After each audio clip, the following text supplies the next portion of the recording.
I think that's the frustration that President Trump saw, and he realized that he needed to bypass all the uh, all the media, and because they weren't asking the hard questions.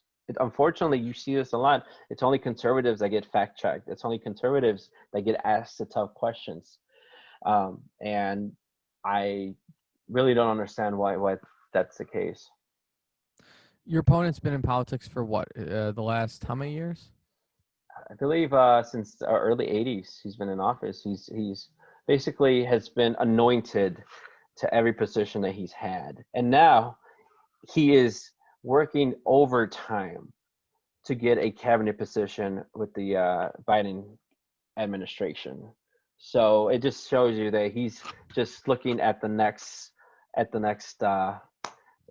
position, and he hasn't done anything for the community. And check this out: you would think that having the control of the House, having the support of the Speaker of the House, that your bills would get pushed through and signed into law.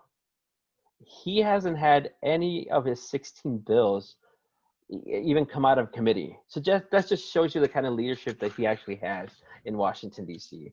And so, go on. No, I was gonna say, how does someone who has got nothing passed expect to get a cabinet position? I don't understand how that would work.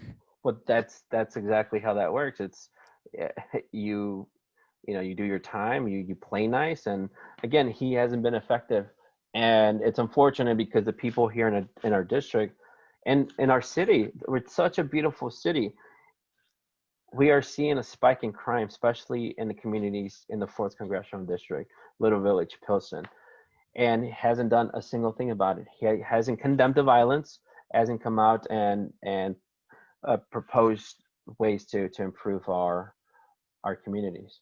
What are you thinking in terms of the violence? Because really, we're looking at another potential riot situation, depending on what happens with this Breonna Taylor indictment or no indictment. What do you recommend? Let's say you were switching with him right now. You're in the representative fourth district. Like, what do you do? What do you recommend? What do you tell Lightfoot? What do you do? Yeah, the first thing is the members of the law enforcement, they have been working overtime for the past couple of weeks. They need backup. Put egos aside and let the National Guard come in and help them in areas where they can't physically be. I mean, Mayor Lightfoot has CPD covering her house and Michigan Avenue, yet she's neglecting the communities that are being afflicted by the crime, right? The shootings, theft is going up, arson is going up, and they need backup. So that would be step one, is to make sure that there's backup. Step two, which should be part of step one, is Cook County State's Attorney Kim Foxx should start prosecuting these criminals. There was a Sun-Times or a Tribune article that came out. She released 25,000 criminals last year, higher than her predecessor. And these are everything from murder to arson to sexual assault. So these are bad people that go into our communities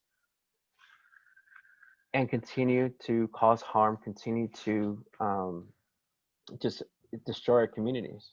What do you say to someone who says, "Well, Jesus, I get what you're saying, but we need to continue to fight systemic racism in the judicial system.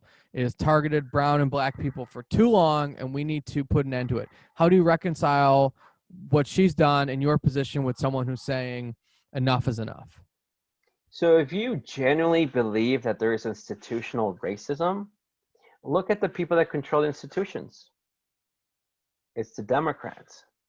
So if you really want to get rid of institutional racism, then you need to start voting these people out, because they've controlled every aspect of government locally. They control every industry from tech to Hollywood to you name it. These are the people that are controlling. Again, if you believe institutional racism, then you should start voting for Republicans to get these people out.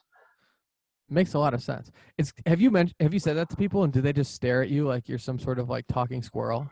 Oh yeah, yeah, You're like, yeah, you know who runs these, right? yeah.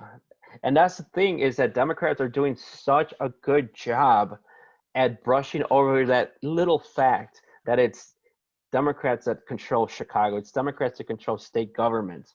It's basically Democrats that control our congressional delegation. If these individuals, we vote them out and bring in new people, new leadership, things are going to change.